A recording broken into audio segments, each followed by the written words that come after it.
तो hello students, नमस्कार। कैसे आप सब? आशा है कि आप सब अच्छे होंगे। तो आज इस वीडियो लेक्चर में, जो कि कल आपका पेपर है 25 नंबर का, मैं सेक्शन सी ग्रामर सेक्शन लेकर आया हूं। कल 30 तारीख को आपका पेपर है, 30 मार्च को आपका पेपर है। और इस तरह से, अगर जिस तरह से हम बताएंगे, अगर इस तरह से आपने पेपर हल किया, और हम गारंटी लेते हैं आपके 25 नंबर कहीं नहीं जाएंगे। इस एक वीडियो को देख लेने से आपके पूरे 25 नंबर आने वाले हैं, ये मैं गारंटी लेता हूँ। मात्र आप टाइम दीजिए, थोड़ा सा आप टाइम दें और आपको 25 नंबर इस वीडियो में मिलने वाले हैं। तो कहीं मत जाइएगा। अब 25 नंबर आपके पक्के होंगे एक ही वीडियो में। सेक्शन सी जो है आप देखने जा रहे हैं। सेक्शन सी का हमने वीडियो, पूरा ग्रामर का वीडियो बनाया है। ग्रामर सेक्शन में क्या आता है, किस तरह से आता है, आपको किस तरह से हल करना है, मैंने हल करके भी सारा वीडियो बताया है। और 25 नंबर की वीडियो है, इसको पूरा देखिए। और सारे के सारे टॉपिक्स हमने ग्रामर के यहाँ कवर किए हुए हैं। तो जैसे कि हमने यहाँ शुरुआत की है डायरेक्ट एंड इनडायरेक्ट से, इसके मैं 3 एग्जाम्पल बताऊँगा, उनको हल करके बताऊँगा। सिंथेसिस नंबर 2 पे, सिंथेसिस पहले नंबर पे डायरेक्ट के 3 सिंथेसिस एग्जाम्पल लिए, उनको हल करके बताऊंगा। नंबर 2 पे सिंथेसिस के 3 एग्जाम्पल लिए, उनको हल करके बताऊंगा। नंबर 3 पे ट्रांसफार्मेशन के हमने 3 एग्जाम्पल लिए, उनको हल करके बताऊंगा। नंबर 4 पे सिंटेक्स के 3 एग्जाम्पल लिए, 3 सेंटेंस लिए, जिस तरह से पेपर में आते हैं, जैसे बोर्ड पेपर में आने वाले आपके कक्षा 12 में, उसी तरह से बिल्कुल सेम एग्जाम्पल लिए, उनको हल करके बताऊंगा। नंबर 5 पे आता है सिनोनिम के 3 एग्जाम्पल लिए, उनको हल करके बताऊंगा। नंबर 6 पे एंटोनिम आता है, एंटोनिम के 3 एग्जाम्पल लिए, उनको हल करके बताऊंगा। होमोफोन्स के 3 एग्जाम्पल, उनको हल करके बताऊंगा। वन वर्ड सब्सटीट्यूशन के 3 एग्जाम्पल लिए, उनको हल करके बताऊंगा। इसके बाद में ईडीएम एंड फ्रेजेस के 3 एग्जाम्पल लिए, उनको हल करके बताऊंगा। बिल्कुल डिट्टो जैसे आपका पेपर आता है, जैसे आपका कल पेपर आने वाला है, उसी तरह से क्वेश्चन होंगे और उनको हल करके भी बताऊंगा। तो कहीं मत जाएगा। इस वीडियो से आपको 25 नंबर मिलने वाले हैं। मैं तुम्हें गारंटी देता हूं।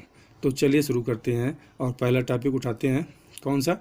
Direct and indirect. किस तरह से आपको हल करना है और किस तरह के डायरेक्ट आने वाले हैं आपके एग्जाम में, कल के 30 मार्च के पेपर में, कक्षा 12 के इंग्लिश पेपर में। तो चलिए देख लेते हैं। तो ये पेपर में इस तरह से लिखा होगा, डायरेक्ट एंड इनडायरेक्ट नरेशन को चेंज करना है।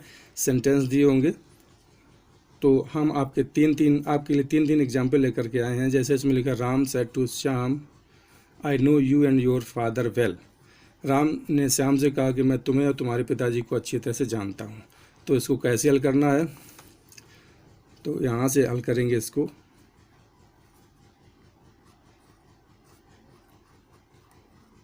राम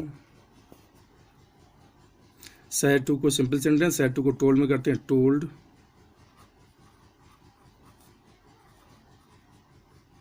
श्याम।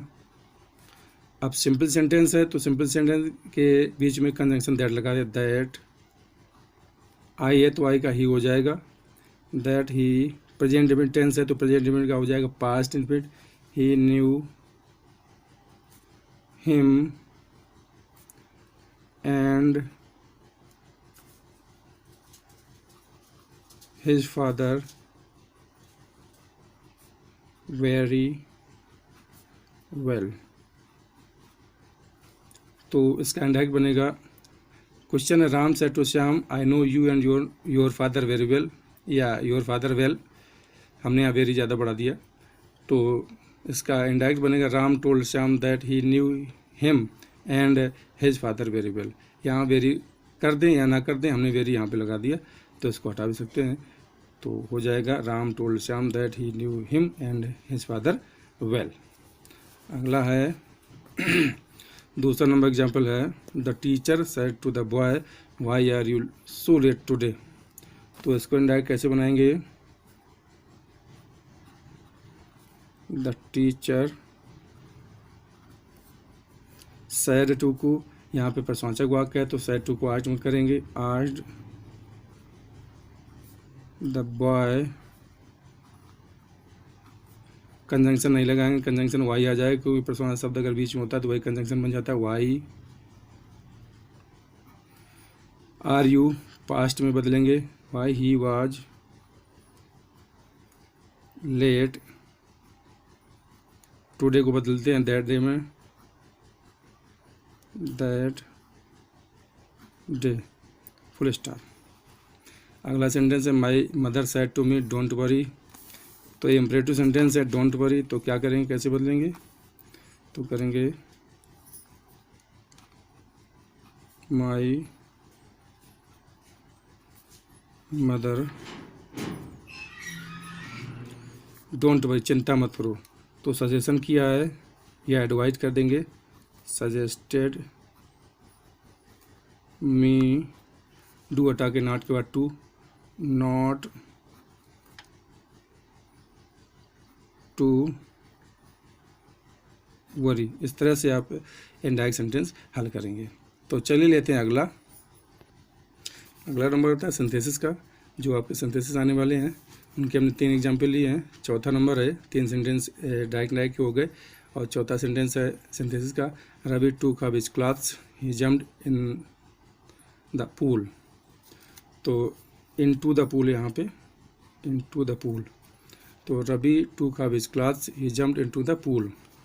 तो इसको सिंपल सेंटेंस बनाना है, तो इसको बनाएंगे प्रेजेंट पार्टिसिपल में, रवि, तो क्या करेंगे,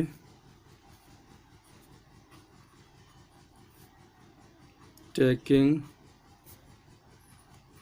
ऑफ हिज क्लॉथ्स, क्योंकि रवि यहाँ पर दोनों सब्जेक्ट वही कॉमन है, तो क्या करेंगे, टेकिंग ऑफ हिज क्लॉथ्स, यहाँ पे हिज गया रवि कर देंगे, रवि जम्प्ड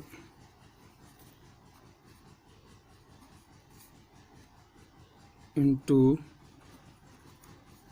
द पूल। इसका मतलब ये हुआ, ये कंबाइन हो गया, सिंपल सेंटेंस बन गया, टेकिंग ऑफ हिज क्लॉथ्स, अपने कपड़े उतार करके रवि तालाब में कूद गया। अगला सेंटेंस है Shyam went to Agra, he met his friend there. तो इसको करेंगे, तो सेंटेंस है Shyam went to Agra, he met his friend. Compound sentence बनाना है, तो कंपाउंड का कंजंक्शन आना चाहिए, तो करेंगे Shyam went to Agra, Shyam went to Agra and he met his friend.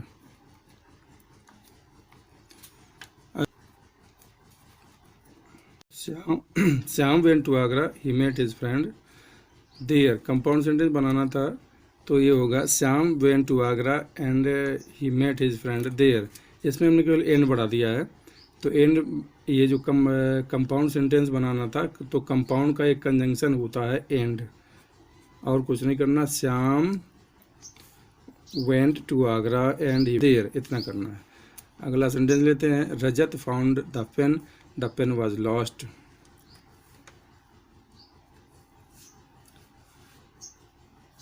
तो इसको करेंगे, बदलना है सिंपल सेंटेंस में, तो करेंगे रजत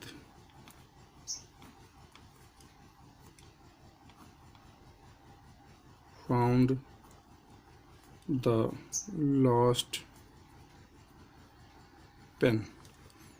रजत found the pen was lost, simple sentence बनाना है, पास्ट पार्टिसिपल है, तो इसलिए हमने यहाँ पे क्या किया, Rajat found the pen, Rajat को पेन मिला, the pen was lost, pen खो गया था। तो सीधे सीधे जोड़ने के लिए हमने कर दिया पास्ट पार्टिसिपल का यूज। हमने यहाँ पास्ट पार्टिसिपल का यूज करके सेंटेंस जोड़ दिया, रजत फाउंड द लॉस्ट पेन। चलिए अगले टॉपिक की तरफ चलते हैं। अगला टॉपिक है ट्रांसफॉर्मेशन। ट्रांसफॉर्मेशन मतलब होता है कि अर्थ ना बदले और उसका स्वरूप बदल जाए सेंटेंस का। तो लिखा है gold is the most valuable metal, सोना सर्वाधिक कीमती धातु है, सबसे अधिक कीमती धातु है। इसको बदलना है पॉजिटिव डिग्री में। तो पॉजिटिव डिग्री में कैसे बदलेंगे, no other metal is as valuable as gold. No other metal is as valuable as gold. अगला सेंटेंस लेते हैं, she join the party, she join the party, उसने पार्टी को ज्वाइन किया। नेगेटिव बनाना है तो इसको करेंगे नेगेटिव में, she did not fail to join the party. She join the party negative sentence बनाने के लिए करेंगे इसको, she did not fail to join the party. अगला सेंटेंस लेते हैं, अगला सेंटेंस है who helped you, passive voice change करना है तो किस तरह से बनाएंगे। जब हु को पैसिव वॉइस में चेंज करते हैं तो बाय हुम लगाते हैं, बाय हुम, बाय हुम वर, क्योंकि यू बहुवचन है इसलिए वर लगाएंगे पास्ट में, पास्ट की सहायक क्रिया, पास्ट इंडिफिनिट टेंस है ये, by whom were you helped, sign of question mark, by whom were you helped. चलिए बढ़ते अगले टॉपिक की तरफ। तो हमारा अगला टॉपिक है सिंटैक्स। सिंटैक्स बनाने को किस तरह से सिंटैक्स बनाएंगे, ये 10वां नंबर ये सेंटेंस है और सिंटैक्स का पहला नंबर आपको बता दिया हमने। हर टॉपिक के हमने 3-3 सेंटेंस लिए हैं। तो इस टॉपिक में है सिंटैक्स। सिंटैक्स के सेंटेंस को कैसे शुद्ध करते हैं, मतलब करेक्ट करना होता है। सेंटेंस में कहीं कुछ गलती है उसको करेक्ट करना होता है, सुधार करना होता है। तो कैसे करेंगे, पहले इसको ध्यान से पढ़े, he is short in money, he is short in money. तो यहाँ पर इसको शुद्ध कैसे करेंगे, लिखेंगे ही इज शॉर्ट, शॉर्ट के साथ में हमेशा ऑफ आता है, short of money, he is short of money, उसके बाद धन का अभाव है। शॉर्ट के साथ इन नहीं आता है, शॉर्ट के साथ ऑफ आता है, इसलिए ये अब शुद्ध हो गया, करेक्ट हो गया। अगला है I am true to my words, तो इसको करेक्ट करेंगे, I am true to my words की जगह आप क्या करेंगे, वर्ड, बस शुद्ध हो गया। इसका यह हटा देंगे, ये वाला I am true to my word, मतलब मैं अपनी बात का पक्का हूँ, मैं अपने वचन का पक्का हूँ, ये शुद्ध हो गया ये भी। इसी तरह से आप बोर्ड से जब ये लिखा है ऐसे लिखा रहेगा, अगर ये सेंटेंस आएगा one should do his duty, one should do his duty, तो आप करेक्शन जब करेंगे तो कैसे करेंगे, वन शुड डू, और वन के साथ अपना के लिए वंस आता है, वंस ड्यूटी। यहाँ पे अगर हिज है तो इसको आप वंस कर देंगे तो ये शुद्ध हो जाएगा। टॉपिक लेते हैं। तो फिर बच्चों हमारा अगला टॉपिक है सिनोनिम, समानार्थी या पर्यायवाची शब्द। बिग लिखा है तो बिग का सिनोनिम आपको ढूंढ कर लाना है, उसको लिखना है। बिग मीन्स होता है बड़ा, तो बड़ा का दूसरा वर्ड क्या होता है, कर देंगे आप ह्यूज, ह्यूज मीन्स बड़ा होता है, और बिग माने भी बड़ा। बिग का ह्यूज, एम का टारगेट। क्लाइम, क्लाइम मीन्स होता है चढ़ना, तो चढ़ना का सिनोनिम होगा mount, MOUNT, mount, mount means भी चढ़ना होता है। अब अगला टॉपिक है हमारा, क्वेश्चन नंबर है 16, एंटोनिम। एंटोनिम किस तरह से आप करते हैं, एंटोनिम में क्या करना पड़ेगा आपको, इनका विलोम शब्द लिखना पड़ेगा। लव लिखा है, लव, लव का विलोम शब्द होगा हैट। फार का होगा, फार माने होता है दूर, तो नियर माने पास में। थिक का होता है मोटा, तगड़ा, घना, तो करेंगे थिन, THIN। इस तरह से हो गया क्वेश्चन नंबर, ये आपका टॉपिक नंबर 18 या क्वेश्चन नंबर 18 हो गया। तो एंटोनिम पूरा हुआ, लव का हेट, फार का नियर, थिक का थिन। अगला टॉपिक लेते हैं। तो हमारा अगला टॉपिक है होमोफोन्स। होमोफोन्स में पहला वर्ड है डियर, दूसरा वर्ड है डियर। पहले वर्ड की स्पेलिंग है DEAR, दूसरे वर्ड की स्पेलिंग है DEER। पहले वर्ड का मतलब है डियर मीन्स प्रिय, प्यारा या महंगा। दूसरे डियर वर्ड का मतलब है डियर मीन्स हिरन। तो हम दोनों की यूज करके आपको बताएंगे। तो पहले का यूज है डियर, DEAR। तो इसको यूज कैसे करेंगे, I am very dear to my mother. ये हो गया है पहले वाला डियर का यूज। अब दूसरे वाला डियर का यूज है DEER, तो करेंगे deer are grazing in the forest. इस तरह से आप बना देंगे। दूसरा है डोज, DOSE। पहले डोज का मतलब होता है डोज माने खुराक, दूसरे डोज का मतलब होता है झपकी या ऊँघना नींद में। तो पहले डोज का मतलब बता दें मैं आपको यूज करके। Dose, you should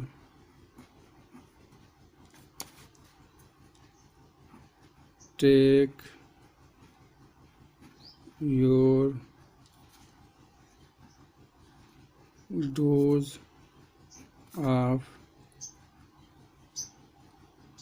medicine in time.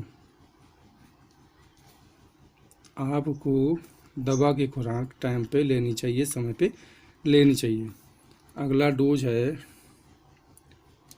DOZE, dose में झपकी। इसका यूज करेंगे Madan was dosing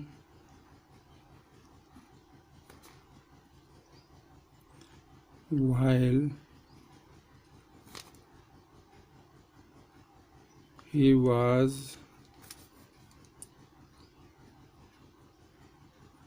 traveling in a bus। Madan was dosing while he was traveling in a bus। दूसरी डोज का मतलब हो गया झपकी। मदन जब बस में यात्रा कर रहा था, बस उस दौरान वह झपकियाँ ले रहा था। तीसरा है एग्जाम्पल इसका 21 नंबर सेंटेंस है, 21 नंबर। तो क्या करेंगे, फेयर, FAIR, फेयर मीन्स गोरा और फेयर मीन्स किराया। तो पहले फेयर का हम यूज करेंगे, फेयर गोरा करेंगे। Mamta is a fair girl. Fair माने गोरा भी होता है, फेयर माने सुंदर भी होता है। तो इसका हो जाएगा ममता इज ए फेयर गर्ल। ममता एक सुंदर लड़की है, ममता एक सुंदर लड़की है। अच्छा, दूसरे फेयर का मतलब FARE, फेयर मीन्स किराया।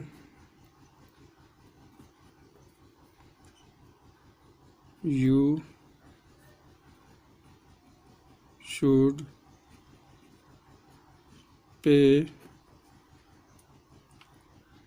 Fair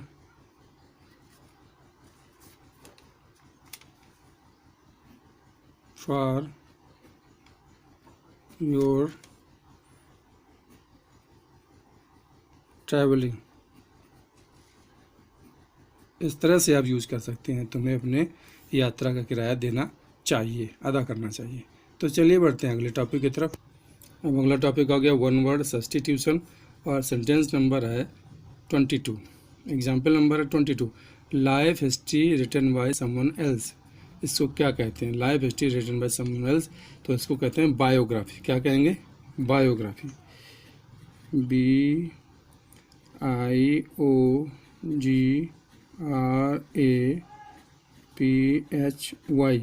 biography. क्या कहेंगे, बायोग्राफी। तो इसको कहेंगे बायोग्राफी। अगला है study of animals, study of animals. इसको कहेंगे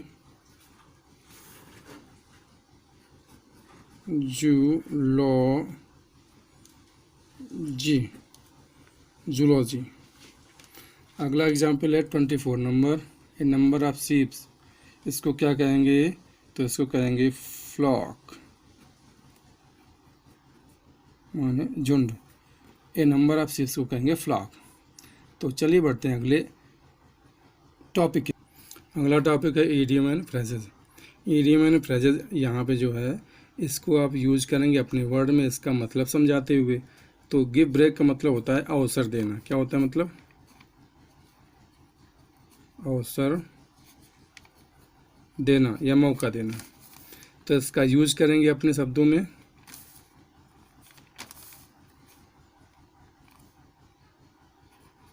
will you give me a break in this job?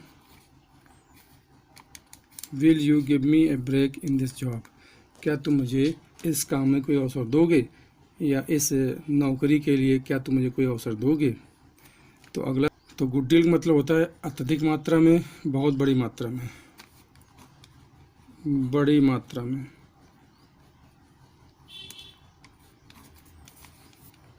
तो क्या करेंगे? ही हैड टू पे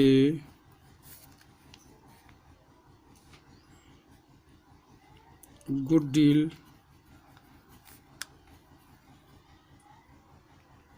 of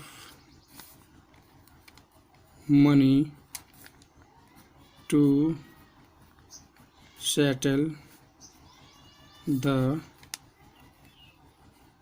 matter. He had to pay a good deal of money to settle the matter. He had to pay a good deal of money to settle the matter. इस तरह से आप इस example को use कर सकते हैं, एग्जाम्पल इसका लिख सकते हैं। अगला है have in hand. Have in hand माने होता है कोई काम हाथ में होना। काम हाथ में होना। हम आपको हिंदी लिख के भी बता रहे हैं जिससे आपके लिए बहुत ही सहूलियत हो जाए। तो इसका एग्जाम्पल कैसे होगा?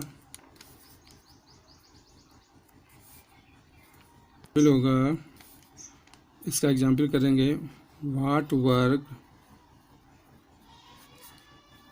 Do you have in your hands these days. इस तरह से आप एग्जाम्पल कर देंगे आजकल तुम क्या कर रहे हो, आजकल तुम्हारे हाथ में क्या काम है। तो हैव इन हैंड का मतलब होता है हाथ में कोई काम होना। तो इस तरह से आप ये सेंटेंस करेंगे। इस तरह से आप अगर कर देंगे तो पूरे 25 नंबर आपको मिलने वाले हैं 30 तारीख के पेपर में। तो ये हमने आपको 27 सेंटेंस यहाँ पर करके बता दिए हैं। सारे टॉपिक्स के लगभग 9 टॉपिक हमने उठाए थे, जो ग्रामर सेक्शन के, जो बोर्ड एग्ज़ाम कक्षा 12 का जो पेपर होने वाला है उसके सेक्शन सी के समस्त टॉपिकों को, सारे टॉपिकों को हमने उठाया और सबके 3-3 एग्जाम्पल आपको करके दिखाए। अगर इस तरह से आप पेपर करेंगे तो आपको पेपर में 90 प्लस या 95 प्लस नंबर लाने से कोई रोक नहीं सकता है। तो आशा करता हूँ कि वीडियो आपको पसंद आया होगा और आपके लिए हमारी तरफ से शुभकामनाएँ कल आने वाले 30 मार्च को आने वाले पेपर के लिए। तो चलिए मिलते हैं अगले वीडियो में, तब तक के लिए नमस्कार, जय हिंद, वंदे मातरम।